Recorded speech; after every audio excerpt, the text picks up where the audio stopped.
लोकतंत्र के सबसे बड़े उत्सव की आज से शुरुआत हो चुकी है।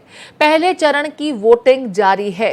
21 राज्यों की 102 सीटों पर मतदान की प्रक्रिया लगातार जारी है। आपको बता दें, मतदान को लेकर सुरक्षा व्यवस्था बेहद चाक चौबंद की गई है। तो लोकसभा चुनाव का आज से आगाज हो गया है। पहले चरण की वोटिंग जारी है। 21 राज्यों की 102 सीटों को लेकर के मतदान की प्रक्रिया चल रही है। मतदान को लेकर सुरक्षा व्यवस्था के बेहद चाक चौबंद इंतजाम किए गए हैं। आपको बता दें, करीब 18 लाख सुरक्षा कर्मियों को चुनावी ड्यूटी में तैनात किया गया है। 16 करोड़ से ज्यादा वोटर्स इस पहले चरण में आज अपने मताधिकार का प्रयोग कर रहे हैं। 4 जून को नतीजे आएंगे। तो लोकसभा चुनाव को लेकर के इतने दिनों की जो तैयारियां थी, उसकी आज से औपचारिक शुरुआत हो गई है। 21 राज्यों की 102 सीटों को लेकर के आज वोटिंग हो रही है। मतदान को लेकर के इन तमाम लोकेशंस पर 102 सीटों के लिए खास सुरक्षा के लिहाज से इंतजाम किए गए हैं। ये तस्वीरें हम आपको दिखा रहे हैं। सबसे ज्यादा अगर वोटिंग प्रतिशत कहीं का आ रहा है, रिपोर्ट हो रहा है, तो उत्तर पूर्वी भारत में जहां आज मतदान जारी है, वहां बढ़ चढ़ करके लोग अपने मताधिकार का प्रयोग कर रहे हैं, घरों से बाहर निकल रहे हैं और इस पर्व में शिरकत करते नजर आ रहे हैं। 16 करोड़ वोटर्स जो हैं वो आज पहले चरण के लिए अपने मताधिकार का प्रयोग कर रहे हैं। तस्वीर आपके टीवी स्क्रीन पर है और देखिए, बड़ी संख्या में महिलाएं, नॉर्थ ईस्ट की तस्वीरें हैं जो हम आपको दिखा रहे हैं, जहां सबसे ज्यादा त्रिपुरा में 53% से ज्यादा दोपहर 1 बजे तक वोटिंग हुई थी। इसके अलावा पश्चिम बंगाल की बात की जाए तो वहां पर भी बहुत उत्साही करने वाली तस्वीरें सामने आ रही है। 50% से ज्यादा दोपहर 1 बजे तक वोट कास्ट किए जा चुके थे। 1600 से ज्यादा उम्मीदवारों के भाग्य का फैसला आज ईवीएम में कैद हो जाएगा। 9 केंद्रीय मंत्री हैं, इसमें 2 पूर्व मुख्यमंत्री भी हैं जिनकी किस्मत आज ईवीएम में बंद हो जाएगी। एक पूर्व राज्यपाल भी चुनाव लड़ रही हैं। तो लोकसभा चुनाव को लेकर के पहले चरण की वोटिंग के बारे में हम आपको हर एक जानकारी दे रहे हैं। 1625 उम्मीदवार ऐसे हैं जिनकी किस्मत का फैसला आज ईवीएम में कैद हो जाएगा। इनमें 9 केंद्रीय मंत्री हैं वर्तमान के, सोचिए, और 2 पूर्व सीएम भी हैं जो आज के इस चुनावी प्रक्रिया में बतौर उम्मीदवार हैं और उनकी किस्मत का फैसला ईवीएम में कैद हो जाएगा। 4 जून को नतीजे आने हैं। अजीत प्रताप मेरे सहयोगी मेरे साथ जुड़ गए हैं। अजीत का मैं रुक कर रही हूं। अजीत, हम वोटिंग परसेंटेज लगातार अपने दर्शकों को दिखा रहे हैं, बता रहे हैं। यहां जहां उत्तर पूर्वी भारत से तो बहुत प्रोत्साहित करने वाली तस्वीरें आई हैं और आंकड़े भी जो हैं वो बहुत लोकतंत्र के लिहाज से अच्छे कहे जाएंगे। 53% से ज्यादा त्रिपुरा में और लगभग यही ट्रेंड है। 45% से ज्यादा ही ज्यादातर उत्तर पूर्वी भारत में जहां जहां आज वोटिंग हो रही है वहां की ट्रेंड्स हैं। पश्चिम बंगाल में भी 50% से ज्यादा की वोटिंग अब तक हो चुकी थी 1 बजे तक। बिहार के आंकड़े बहुत ज्यादा खुश करने वाले तो नजर नहीं आते हैं। क्या वजह आप मानते हैं कि बिहार में वोटिंग ट्रेंड अभी तक उतना रफ्तार पकड़ता नजर नहीं आ रहा है? देखिए, पश्चिम बंगाल में आप देखिए तो काफी लोकसभा चुनाव का काफी जोर दिखा और उत्तर पूर्वी भारत में भी देखिए तो ओवरऑल पूरा मिला के। लेकिन बिहार में आप देखिए कि 11 बजे तक वहाँ लगभग 20% तक वोटिंग थी। अभी कुछ बढ़ी है, लेकिन अब धूप वगैरह गर्मियाँ चल रही हैं, लू भी चल रही है। इस वजह से शायद लोगों में वो उत्साह नहीं दिखाई पड़ा जो उत्तर पूर्वी राज्यों में या बंगाल में जिस तरह से 50% के लगभग वोटिंग हो चुकी है। उत्तर प्रदेश में भी काफी संख्या में वोटरों ने वोट दिया है, भाग लिया है इस चुनावी बयान में। लेकिन बिहार में निश्चित तौर पर शायद वो गर्मी के चलते मतदाताओं में उत्साह नहीं है और जिस तरह के होना चाहिए। आगे चल सब रहेगा कि अजीत, क्या हालिया जो सत्ता में तब्दीलियां हुई, नीतीश का पहले आरजेडी के साथ सरकार बना लेना, फिर आरजेडी से अलग होकर वापस एनडीए का हिस्सा हो जाना, जनता कुछ कंफ्यूज्ड है और शायद इसी वजह से खुद को इस वोटिंग से अलग करके बैठी हुई है। इसको ऐसे भी देखा जा सकता है क्या?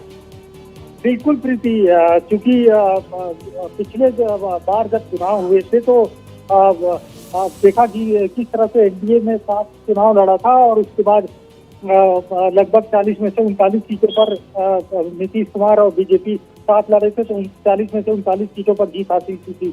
और इसके साथ ही बीच में फिर जो है अलाइनमेंट चेंज हुआ, आरजेडी और जेडीयू ने सरकार बनाई, लेकिन फिर ज्यादा दिनों तक उनका साथ नहीं रहा और फिर चेंज हुआ। शायद इसका भी असर बिल्कुल कहा जाएगा, क्योंकि जनता इसे बहुत पॉजिटिव रूप से नहीं लेती।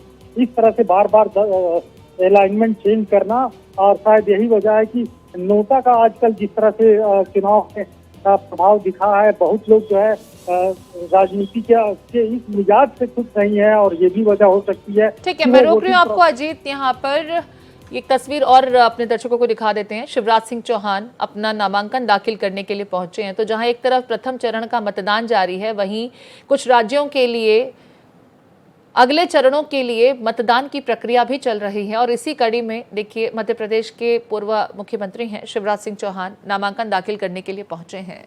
तस्वीरें आपकी टीवी स्क्रीन पर। तो जहां एक तरफ देश में कुछ राज्यों में आज मतदान जारी है, वहीं अगले चरणों के लिए नामांकन की प्रक्रिया भी जारी है। हमने देखा गृह मंत्री अमित शाह, उनके नामांकन की प्रक्रिया भी हमने कुछ देर पहले देखी थी। अब मध्य प्रदेश के पूर्व मुख्यमंत्री शिवराज सिंह चौहान अपना नामांकन दाखिल करने के लिए पहुंचे हैं। तस्वीरें आपकी टीवी स्क्रीन पर हैं। शिवराज सिंह चौहान नामांकन दाखिल करने से पहले, शिवराज सिंह चौहान की कुछ देर पहले तस्वीरें आई थी, पूजा पाठ करते नजर आए थे और बाकायदा इसके बाद नामांकन दाखिल करने पहुंचे। घर पर पूजा की, पत्नी से तिलक भी लगवाया और परिवार के संग सेल्फी खींचते नजर आए थे और इसके बाद नामांकन दाखिल करने पहुंचे। कुछ अलग अंदाज में आज दिखाई दिए। इससे पहले मीडिया से बात करते हुए उन्होंने नामांकन के लिए जो उन्हें मौका मिला है इस पर खुशी जाहिर की और कहा कि मैं सौभाग्यशाली हूं कि मुझे इस काम के लिए चुना गया है। विदिशा लोकसभा सीट से भाजपा के उम्मीदवार के तौर पर शिवराज सिंह चौहान अपना नामांकन दाखिल करने पहुंचे हैं। मीडिया से इससे पहले बात करते हुए शिवराज सिंह चौहान ने कहा कि मैं सौभाग्यशाली हूं कि भाजपा ने, प्रधानमंत्री मोदी ने, भाजपा के राष्ट्रीय अध्यक्ष जेपी नड्डा ने मुझे विदिशा की जनता की सेवा करने के लिए एक बार फिर से अब मौका दिया है। जनता की सेवा मेरे लिए भगवान की पूजा जैसा है। मैं अपनी संपूर्ण क्षमता के साथ जनता की सेवा, क्षेत्र का विकास और अपने देश के लिए काम करने का प्रयास करूंगा। तो ठीक है, मेरे साथ लगातार मेरे सहयोगी अजीत प्रताप भी बने हुए हैं। अजीत, हम शिवराज सिंह चौहान के नामांकन की प्रक्रिया को दिखा रहे थे, जहां एक तरफ आज देश में कई राज्यों में इस वक्त मतदान की प्रक्रिया जारी है। आज हमने बीजेपी की एक अलग स्ट्रैटेजी भी देखी।